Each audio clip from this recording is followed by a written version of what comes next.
Mbola ato amin'ny hôpital GRA riana voalohany sampandrarà neurochirurgie i Claudine Razaimamonjy tamin'ny nandalovana teny an-toerana io maraina io fa tsy amin'ny fianaran-tsony na amin'ny toerana hafa araky ny vaovao sasa mandeha raha ny voalaza ny tompon'andraikitra voalohany hôpitaly.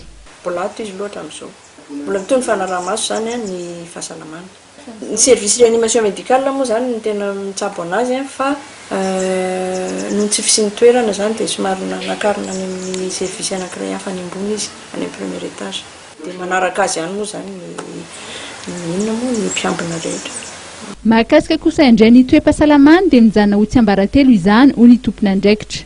Ny état de santé zany hoe zay manko le mahatonga anahy foana hoe voafehy foana le izy raha voatonona le anaran'olona hoe dia tsy azo atao ny milaza mikasika ny aretin'olona anankiray. Zay zany ny mahasarotra an'ilay fa raha hoe aretina ankapobeny ohatrany tamin'ny weekend-ny Pâques iny manko sika zany resaka dia afaka tena nanazava tsara hoe misy aretina ohatran'izao tantaraina tsara mihitsy satria tsisy anaran'olona voatonona fa raha vao misy anaran'olona voatonona dia ofehan'ny tsiambaratelon'ny fitsaboana isika na izay mpitsabo na ianareo koa tsy afaka.